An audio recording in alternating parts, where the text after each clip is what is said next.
Hello, my dear students. Welcome to chapter number 8 called Air. इस chapter का नाम क्या है? Air. बेटा अपने बुक्स में पेज नंबर 85 खोलिए साइंस बुक्स में और चैप्टर नंबर 8 एयर हम पढ़ना शुरू करते हैं। सबसे पहले हम पढ़ते हैं कि एयर जो है वो होती क्या है। Air is a mixture of colourless gases found in atmosphere, यानी कि हमारे आसपास हमारे एटमॉस्फेयर में जो कलरलेस गैसेस का मिक्सचर है उसको क्या कहते हैं? एयर कहते हैं। लेट्स सी फर्दर, आपकी बुक क्या कह रही है? One can stay without food and water but one can not stay without air for a minute, यानी कि एक बार को आप खाने और पानी के बिना तो रह सकते हो बट आप एयर के बिना नहीं रह सकते। Air forms a transparent medium and hence we are able to see through it. We need air for air क्या करती है? एक ट्रांसपेरेंट मीडियम बना देती है, यानी कि हमारी आईज और ऑब्जेक्ट के बीच में जो एयर है वो एक टाइप का मीडियम बना देती है और हम क्या कर सकते हैं? हम डिफरेंट चीज़ों को we can see through it. अगर एयर का कोई कलर होता, ठीक है, तो हमें पता है एयर हर जगह प्रेजेंट है, हमारी आईज और ऑब्जेक्ट्स के बीच में भी एक पर्टिकुलर कलर प्रेजेंट होता और हमारी जो विजिबिलिटी होती वो कम हो जाती। ठीक है, तो एयर क्या है? कलरलेस होती है, ये एक ट्रांसपेरेंट मीडियम बना देती है और हम चीज़ों को आसानी से देख पाते हैं। नेक्स्ट इज, हमें एयर की ज़रूरत क्यों है? सबसे पहली बात, very easy, breathing. We take oxygen और हम क्या बाहर देते हैं? वी एक्सहेल कार्बन डाइऑक्साइड, तो ब्रीदिंग के लिए ज़रूरी है। नेक्स्ट है, आप you fly kites, flying of kites is also done in the presence of air. अगर हवा नहीं होगी तो क्या आप काइट्स उड़ा सकते हो? नहीं।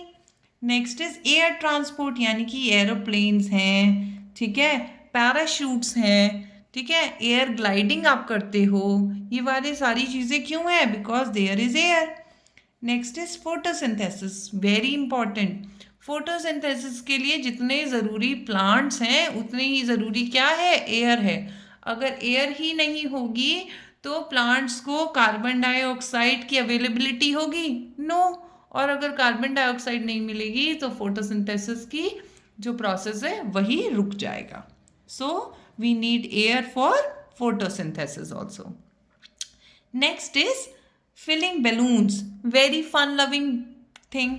आप क्या करते हो? बलून्स को ब्लो करके फुलाते हो ना, तो उसमें आप क्या चीज़ ब्लो करते हो? एयर ही तो ब्लो करते हो। So for filling the balloons also we need air. Next is for burning, ये बेटा बहुत इंपॉर्टेंट है। आप इसके लिए तो बहुत एक ईजी एक्सपेरिमेंट भी है बेटा। ठीक है, क्या होता है, हमेशा जो बर्निंग होती है वो एयर की प्रेजेंस में होती है। अगर कहीं पे भी कोई दिया वगैरह जल रहा है और उसको आप ढक दोगे तो वो बुझ जाता है। वो क्यों? क्योंकि क्या होता है, उसको ढकने की वजह से वो फ्लेम को एयर का कांटेक्ट नहीं मिल पाता है और वो ऑटोमेटिकली डाई आउट हो जाता है। So for burning things also we need air.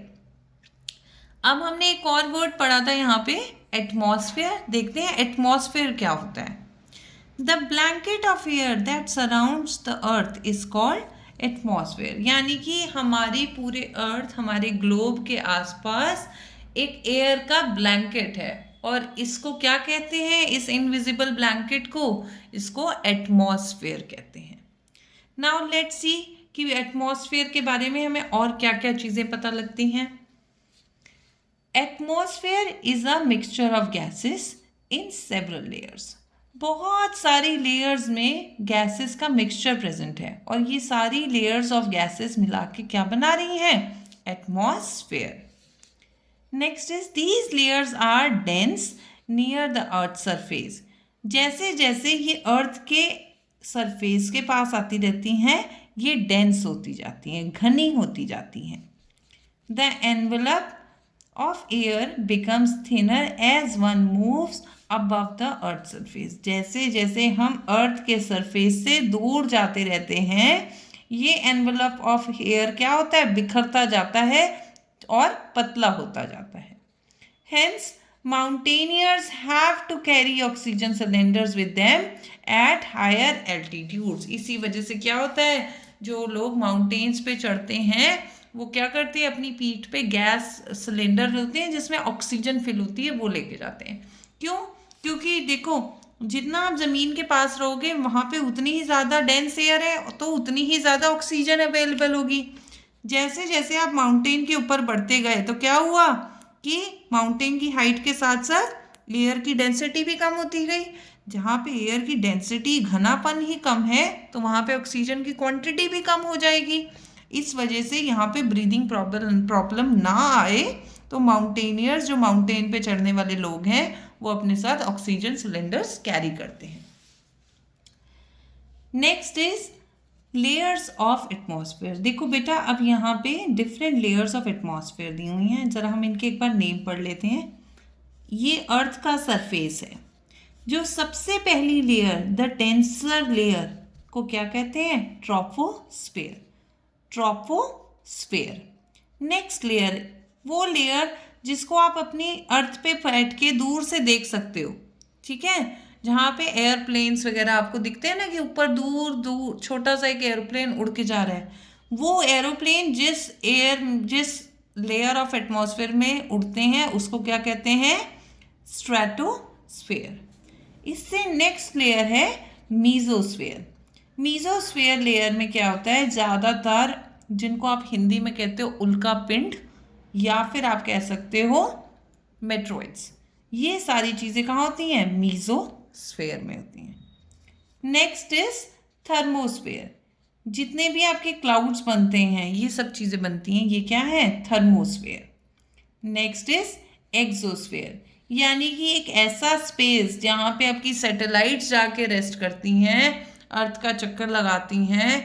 जो आपकी स्पेसशिप्स होते हैं, रॉकेट, जिसमें सैटेलाइट्स जाके छोड़ देते हैं ताकि हमें पता लग सके कि कहाँ पे वेदर कंट्रोल हो रहा है, उनसे इंफॉर्मेशन मिल रही है. ये सारी चीज़ें जो सैटेलाइट्स हैं, ये कहाँ जाती हैं? एक्सोस्फेयर में जाती हैं. तो ये बेटा आपको इन सारी लेयर्स के नेम्स जो हैं वो याद करने हैं. Now let's turn to page number 86. अब हम इन सारी जो लेयर्स हमने पिछले पेज पे पढ़ी हैं बेटा, उनके बारे में पढ़ लेते हैं कि वो क्या क्या है. सबसे पहली लेयर क्या थी, जो अर्थ के बिल्कुल पास में है? Troposphere. It is layer of atmosphere closest to the earth surface, यानी कि एक ऐसी लेयर है जो कि अर्थ सरफेस के सबसे पास है. All types of gases are present here and weather changes takes place in troposphere. इस लेयर में सारे ही टाइप की गैसेस प्रेजेंट हैं, और जितने भी वेदर चेंजेस हैं, यानी कि कभी बारिश आ गई, कभी अचानक से मौसम साफ हो गया, ठीक है, कभी खूब तेज धुंध पड़ गई, फॉग हो गया, वो सारे वेदर चेंजेस कहाँ हो रहे हैं? इसी ट्रोपोस्फेयर में होते हैं. नेक्स्ट हो गया stratosphere. This layer is present above the troposphere. Many jet aircraft fly in this layer. मैंने आपको यही बताया अभी कि इस लेयर में क्या है, जो आपके एयरक्राफ्ट्स हैं, एरोप्लेन्स हैं, वो इस लेयर में फ्लाई करते हैं. Ozone layer is also present here. और इसी लेयर में क्या प्रेजेंट है? Ozone layer. ओजोन लेयर का फंक्शन क्या होता है बेटा? जो हमारे सन रेज हमारी अर्थ तक पहुंच रही होती हैं, वो सारी की सारी सन रेज हमारे लिए यूज़फुल नहीं होती हैं. उसमें कुछ हार्मफुल पॉइजनस रेज भी होती हैं, जिनको हम क्या कहते हैं? UV rays. UV rays, ultraviolet raise.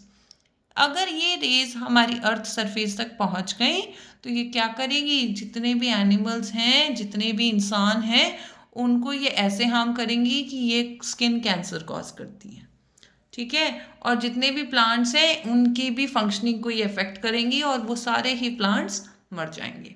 तो हमारी लाइफ के लिए, अर्थ की लाइफ के लिए, ये अल्ट्रावायलेट रेज अच्छी नहीं है.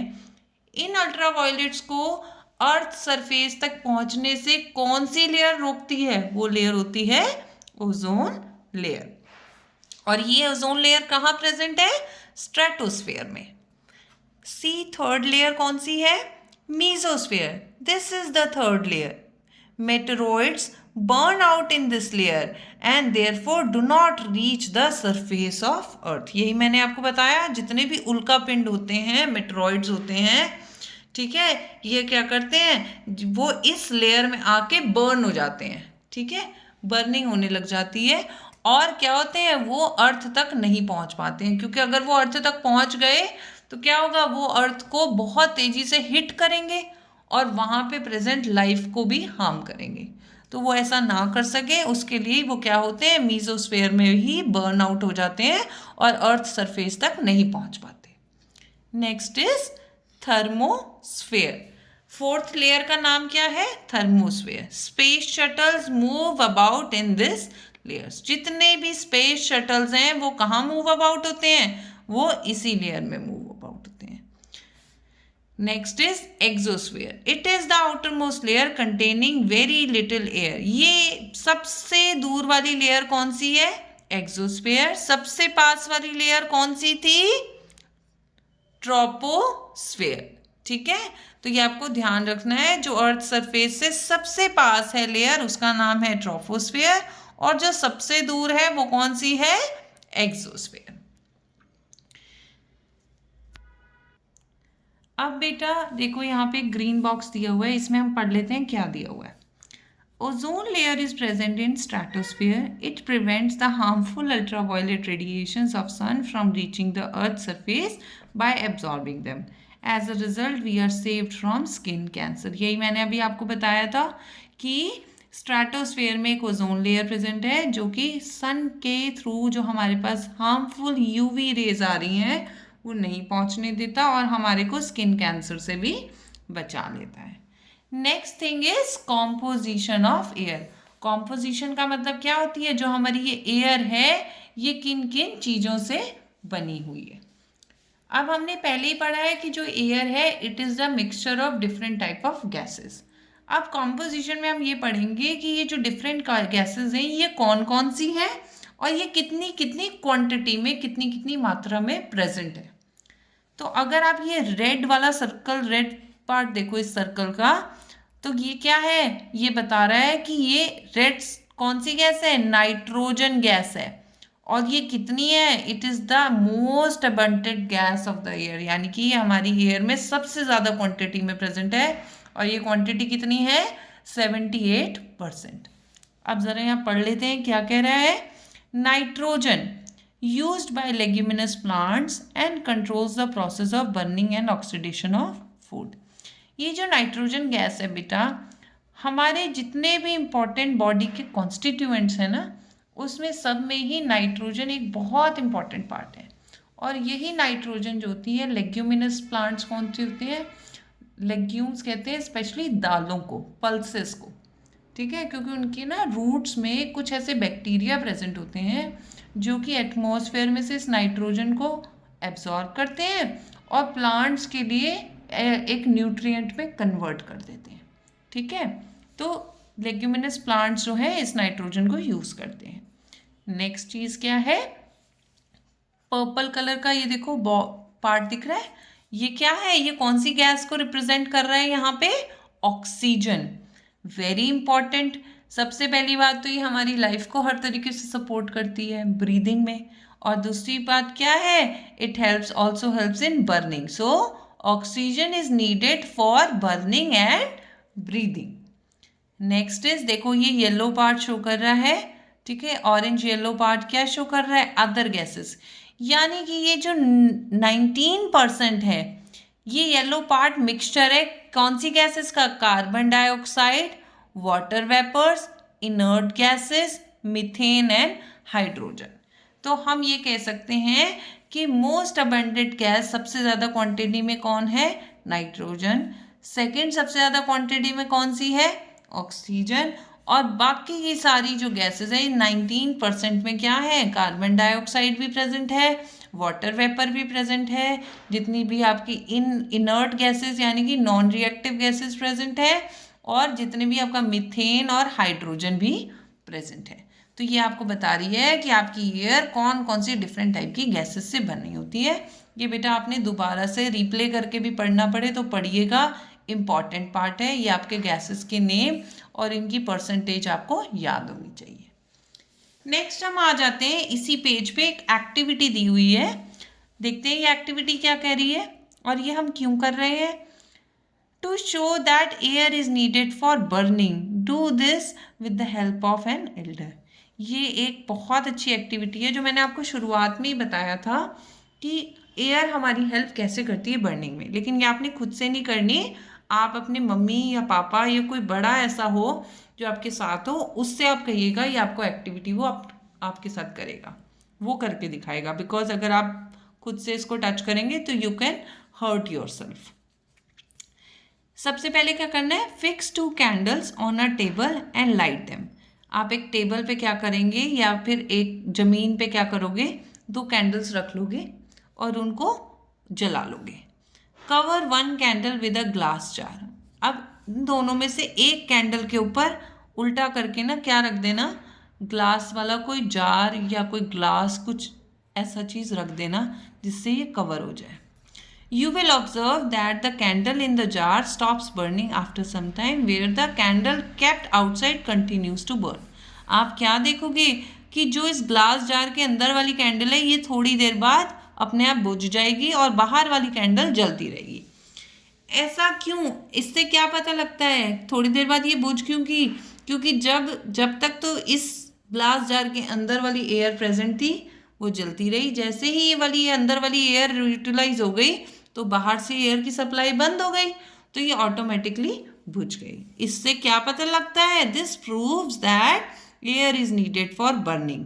The candle in the jar extinguished because it did not gate air. इससे हमें ये पता लगता है कि बर्निंग के लिए एयर बहुत इंपॉर्टेंट है।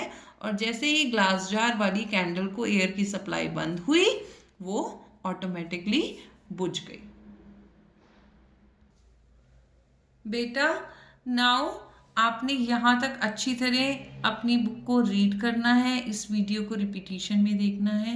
नेक्स्ट वाली जो एक्टिविटीज़ हैं और चीज़ें एयर के बारे में we will study in the next video. Till then keep on studying hard, keep on learning new things. Take care and goodbye for now.